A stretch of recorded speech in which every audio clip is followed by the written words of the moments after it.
Welcome back. We're looking at work, power, and machines in this video.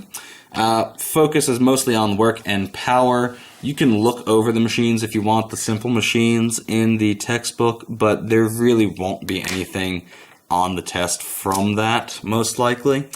And if there is, it'll just be a question or two out of between 40 and 60 questions. So not that big of a deal. So I would not worry about that at all on our test when you're studying for Monday. All right, starting off at the beginning here, if there is no movement, then there is no work, because work is force exerted through a distance in the same direction. So to do work on this marker, I have to exert a force and it has to move in that direction. Just holding the marker above the ground or above this table is not doing any work because there is no motion in that direction. It's just me exerting a constant force. Work is measured in joules, same as energy, so capital J, because it is literally energy being transferred. And the rate at which work is done is called power, and it's measured in watts, or capital W. So work is force through a distance in that same direction. Power is work over a period of time. And just to note, this time must be measured in seconds if you want units that make any sense whatsoever. Okay, so you could also say power is force times distance over time, if you need to combine those, and we'll do that in a later problem. All right, so some practice problems. Student rows a boat across a still pond doing 3,600 joules of work on the oars in 60 seconds. What's the power output? So we have 3,600 joules on top divided by 60 seconds, and we get 60 watts, or joules per second, which is a watt, of work. Of power, excuse me. A truck pulls a trailer at a constant velocity for 100 meters while exerting a force of 480 newtons for 1 minute. Calculate the power. You could do a calculation for work separately and a calculation for power separately. I chose instead to simply combine these two things, so I just do one problem. Power is work over time, therefore power is force times distance divided by time. So 480 newtons times 100 meters divided by 60 seconds. Notice I changed minutes into seconds. And then we simply solve this and get 800 watts of power output. Next one, how much work does a 25 Newton force do to lift a potted plant from the floor to a shelf 1.5 meters high? Force exerted through a distance, 25 by 1.5, is excuse me, that is not right. I must have typed that in wrong. 25 times 1.5, 37.5. I just looked at the decimal in the wrong spot. And that is joules of work. Okay, and last example, you lift a 1 meter high counter doing 100 joules of work in 2 seconds. So you lift something, an object, 1 meter high. Word got left out. Doing 100 joules of work in 2 seconds. How much power do you use to lift the bag of flour? There is information we do not need.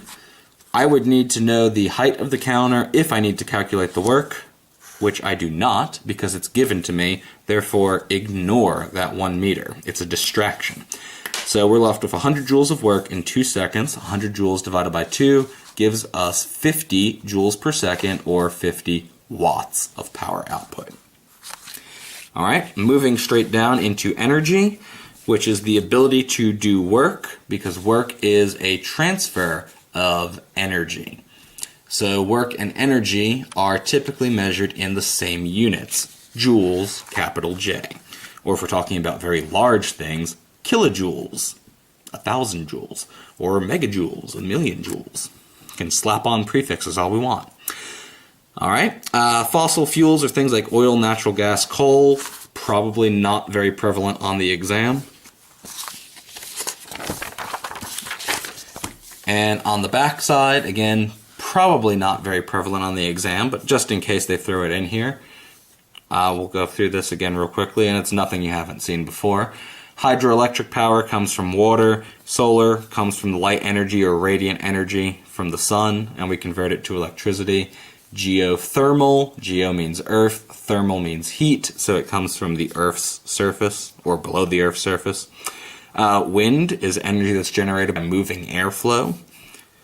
Biomass comes from chemical bonds in dead things that have been converted into oil and petroleum products. And hydrogen fuel cells make electricity by reacting hydrogen with oxygen. And fusion does not actually, strictly speaking, belong with fuel cell. It's a nuclear power all by itself. It gets its own little category. All right. Calculating kinetic and potential energy, and then we'll stop and switch to a new video, so this one's not too long. You have to determine if it's kinetic or potential. Kinetic is energy of motion, and potential is energy of position. So if we serve a volleyball that has a mass of 2.1 kilos, and the ball leaves our hand with a speed of 30 meters per second, then the ball must have kinetic energy, because there's a speed or a velocity. The formula we need in our reference tables is 1/2 times the mass times the square of the velocity. So don't forget to do that part first.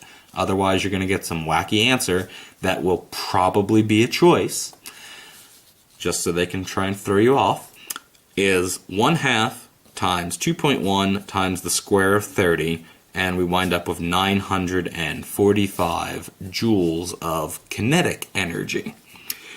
Baby carriage sitting at the top of a hill that's 21 meters high, and the carriage and the baby together weigh 12 newtons. This is an example of potential energy. And not only that, but we're actually shortening our equation. So potential energy is mass times gravity times height. But mass times gravity is also the formula from Newton's second law for calculating weight, or Fg. They give us weight in newtons, so don't be tempted to multiply it by gravitational acceleration, by 9.8. If they want you to do that, that will also be an answer choice. It will be wrong. So you are going to use the second version of the formula, weight times height, where we simply combine that m and g into weight. And weight is 12 newtons times the height of 21 meters gives us 252 joules of potential energy.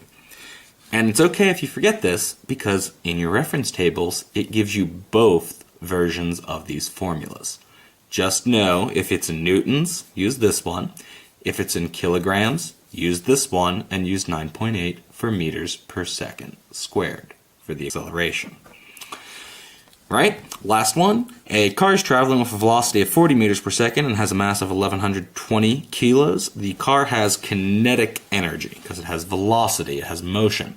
So we do 1/2 times the mass, which is 1,120, times the square of the velocity, which is 40, and we wind up finding out the car has 896,000 joules of kinetic energy. Or if it gave it to you in kilojoules, 896 kilojoules. Just move the decimal over 3 places. All right? Tune in for the next video for waves.